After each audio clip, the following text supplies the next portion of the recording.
Welcome to Tonikaku Kawaii chapter 191, brought to you by not Tonikaku scans again. If you keep wondering why I'm saying it, it's not because I hate them or anything, it's just because I find it funny, okay?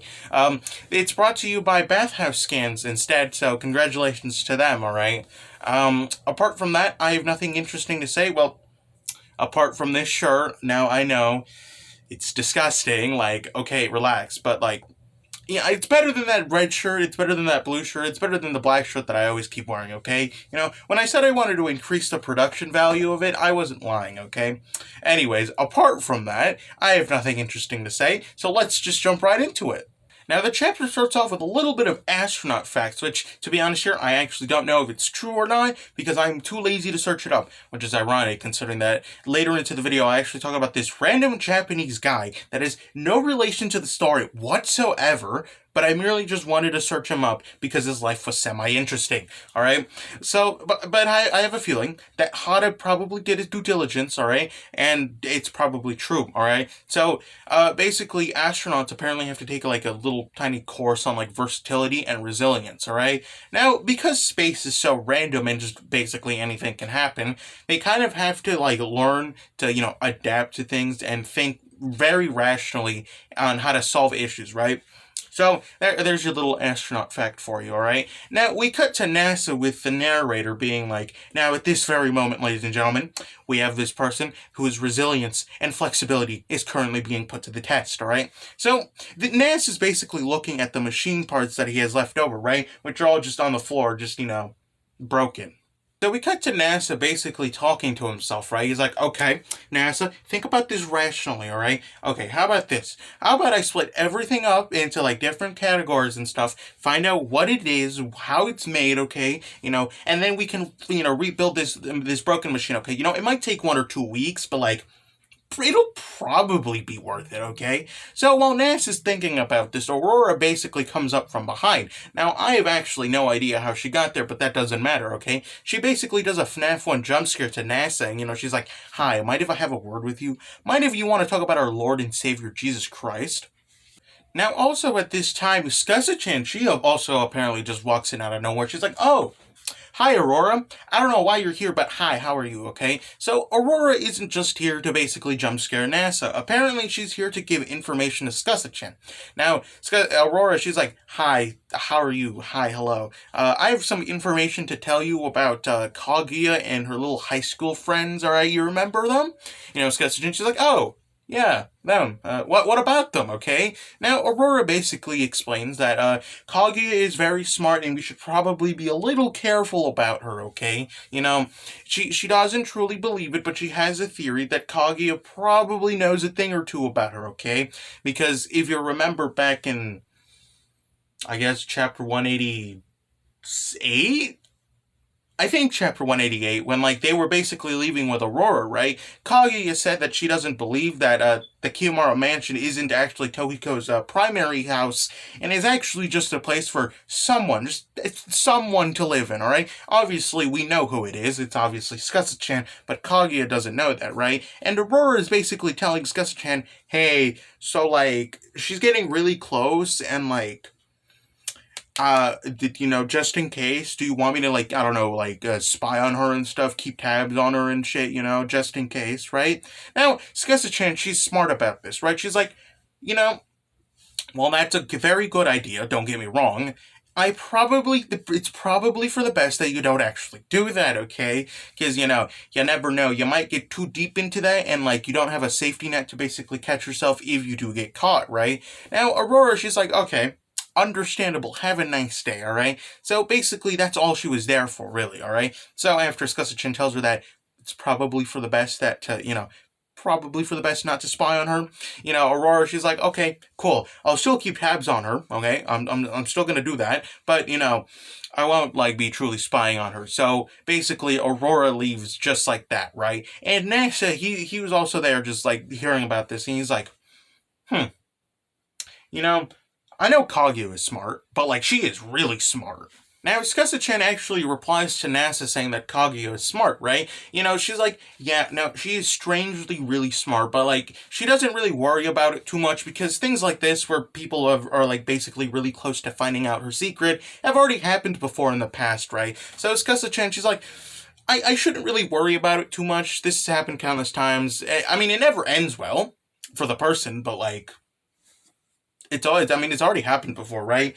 She's like, back in the oldie days, I could just tell them, like, oh, it's like, fox magic and stuff, like dark arts and shit. But nowadays, with the internet and just everyone being so connected to each other and, like, all of these Japanese myths basically being proven fake, I kind of really can't, like, do that, so I should probably be really more careful about these type of things, right? Now, NASA agrees with her. He's like, yeah, no, you're probably right. You kind of probably want to be really careful about this type of thing, right? So, NASA, they're basically walking back inside because I forgot to mention this, but they were actually just, like, walking out, like, while they were talking. So, NASA has a question for Skessa-chan. Now, Skessa-chan, she's like, yeah, sure. You know what? Give me the question. Why not? All right. So NASA is like, so who's Aurora? Like, obviously I know who she is. She is like a maid, but like, what? Who? Who is she? Like, just who exactly is she? Now, Skessa-chan is actually surprised at this, and she's like, wait, I thought I already told you this. So Skessa-chan basically starts explaining a little bit more about Aurora, okay? So basically, she's like, so in the words of George Lucas, yes, she does say that, I'm not going to say anything. In the words of George Lucas, it's kind of a starfighter, okay? Now, Nancy, he's confused. He's like, what, the starfighter? What? That doesn't make that... Whatever, okay? Nancy's like, so, kind of like a ninja or something like that? Now, Skessa-chan, she's like, I guess so.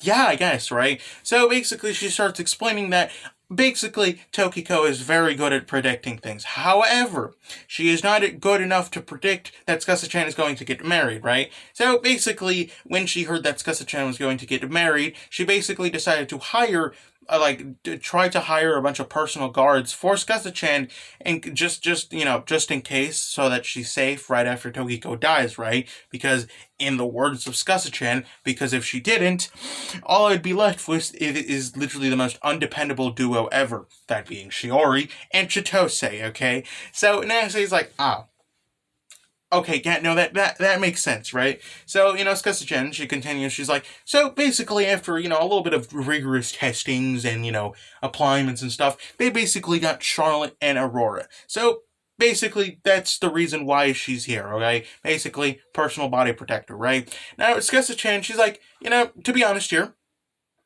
kinda don't really need them too much, like, that I'm, like, fine on my own, okay? But, I guess it's fine that I have, like, some protection.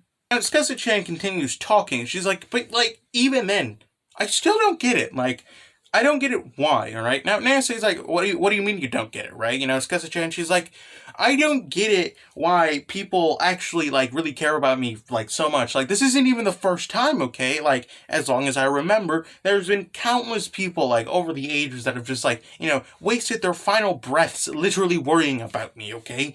And she gives an example, right? Now, say, for example, you were, like, a noble that was exiled to Dazaifu, okay? Now, at first when I was reading that, I'm like, there's no way that's a real place, right? Or if it was, there's oddly specific. Now, I actually decided to do my due diligence on this one and search it up.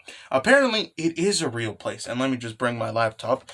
Let's hope to God that it doesn't crash on me like it did that other time, okay? So, apparently, Dazaifu was an imperial office governing of Kyushu, basically the big area of Japan, alright? During the Heian period, it was a place for a bunch of nobles to get exiled to during that time, alright? Apparently one of the famous ones, which is the person that I actually bothered to search up and, like, do my due diligence on, was Sugawara no Michizane. Now, I don't actually know if I said it correctly, and if I didn't, well, I'm sorry, but it is what it is, okay? So, now, you might be like, how is he important? He's not, like I said, he's actually not important at all to the story. So, long story short, I'll give you, like, a little tiny synopsis of this guy. Basically, he was kind of really important. He was like a poet. He was like also like a he also helped out with the Imperial Court and stuff, alright? So, long story short, after the fifth, what was it? Hold on. After, oh, yeah, after the 59th Emperor of Japan died and is, basically the next heir, the 60th one, Emperor Uda died and was replaced with, I am really bad with this. Whatever, okay? So basically, after he gets replaced, basically, Michizane kind of gets, like, exiled. He's kind of called, like, a traitor, because he apparently favored one of a different prince that wasn't, like, the crown prince, right? So basically, he was exiled to Dazaifu, okay, and he basically died there with his entire family in, like, 908. Alright, now, coincidentally, what happened after he died was that basically all of the children from the 60th emperor, they all died. Okay, they all just died. There was like massive floodings, tornadoes. Apparently, like, hold on, where is it? Apparently, the Imperial Palace Great Audience Hall was repeatedly struck by lightning after this guy died, okay? So basically the royal house, the imperial family was like, oh god, okay, this guy has issues, okay? So they basically decided to build him a shrine in Kyoto, okay? Now that's the main shrine where he, he gets basically prayed, right? And apparently, they also revoked all of like the things saying that he's bad and like all they gave him back his titles and like they revoked his like exiledness, all right. But that still didn't help. Okay, so literally like 70 years after they did that, like they were like, okay, you know what? Let's just change things, all right? You are now a god, okay? You are now the god of, like, the storms and stuff. Like, I'm actually not even kidding. Like, he's basically like the god of sky and stuff, all right? And basically, a lot of people pray to him, being like, hey, please don't fuck up the earth. Thanks, all right? Now, you might think, oh, wow, cool tidbit. He's probably not important to modern day Japanese society.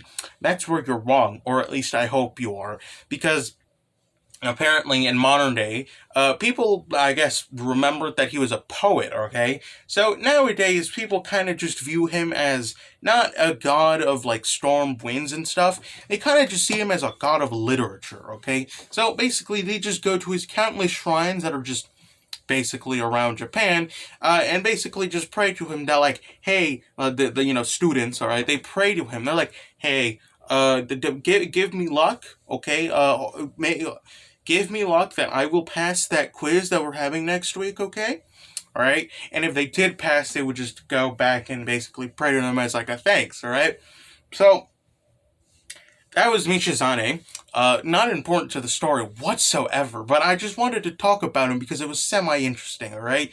Now, after that, let's just jump right back into the chapter. Now, while Skessa-chan is basically explaining why she's so confused that people genuinely, like, are going out of their way to, like, protect her, he's kind of looking at, like, the broken machine that she broke, like, in the last chapter, and he's like, oh, yeah, no, I get it. I understand completely why they do that, all right? Now, Skessa-chan, like I said, she's still questioning why people would actually go out of the way to protect her, right? Now, Nasa, he's like, I don't know, maybe it's like, like they really deeply care about you and stuff, okay?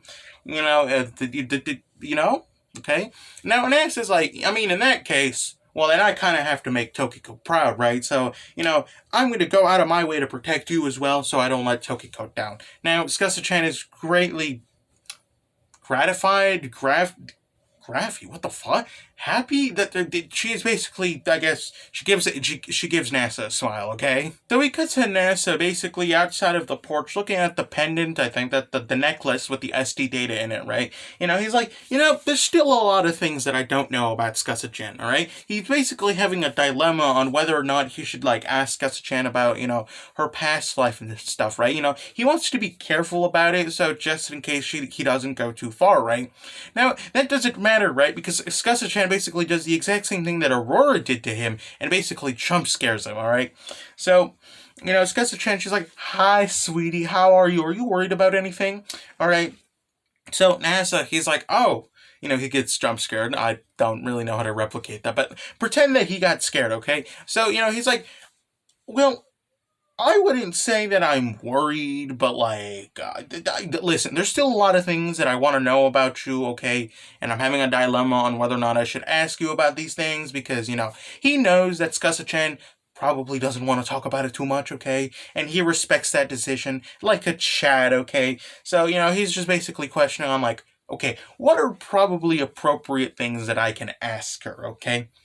Now, Skasa-chan, she's like, oh. She gives like a little like, thinking face, right? And, she's like, I'd be happy to tell you anything, really, right? Now, Nasa, he's surprised at this, right?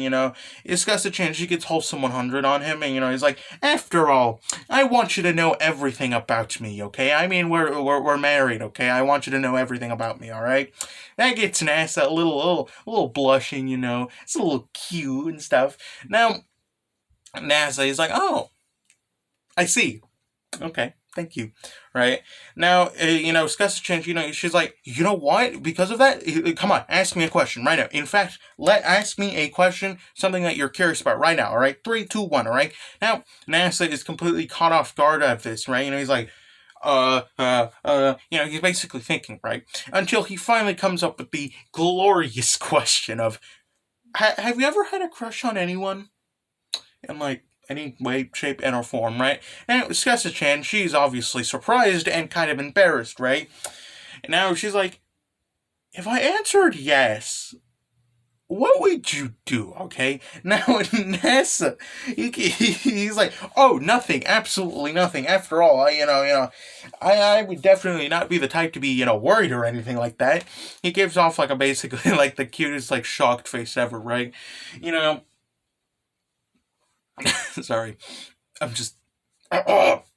There's some saliva in my throat. I'm sorry, Ray. So, Skasa-chan, very smugly, she's like, is that so? I see how it is, alright? She's like, well, I've been told in my times, I've been confessed to a couple times, you could say, after all, like, I mean, I'm super cute, so, like, come on. Obviously, obviously, I'd be confessed to. Like, come on, right? now, Skasa-chan, she's like, so, just saying, you might want to maybe, try to work hard to, probably keep me, right? Now, Nasa, he's motivated, and he's like, you know what? Of course, I'm going to do everything in my power to keep you with me, okay? And that's where the chapter ends off, all right? I don't have anything interesting to say after that. Good chapter. I forgot to mention this, I think, in the last episode, but I really like how the chapters are returning back to form, okay? Like, I've said this countless of times, don't get me wrong, I like the Kiyomaru Mansion arc, it's just that, personally, I felt like it overstayed its welcome, alright? So, I actually deeply enjoy these chapters, okay? They go back to the original formula that made Tonikaku Kawaii so great. Anyways, apart from that, I have nothing interesting to say. Thank you to Bathhouse Scans for, again, translating this. Again, Tonikaku Scans probably isn't having doing anything, but, like, whatever. I'm not judging them in any way, shape, or form. I just found it, like, interesting how it's been so, like, they have... I don't know if you know this, but I think you can go to their Manga Dex account, and, like, they have, like, I think 7 different series that they do. Now, they do Tonikaku Kawaii, the main one. They actually do Sono Bisque Doll, the My Dress-Up Darling, I guess. I don't know, I call it Sono Bisque Doll because I just like the name better. They actually do this vampire one, which, let me tell you, is really good, okay? I should probably do a video on it, but I haven't, but let me tell you, that shit is... It is actually really good. And they do another one, I think, about these 2 elementary school kids and, like, basically living their lives, having a wholesome 100. That one's also great, by the way. It's about this, like, brave kid and this shy girl. Now, I think that's all I can say without, like, basically spoiling it. Go read those. Those are actually great. Apart from that, like I said, I have nothing interesting to say. So, yeah. Goodbye.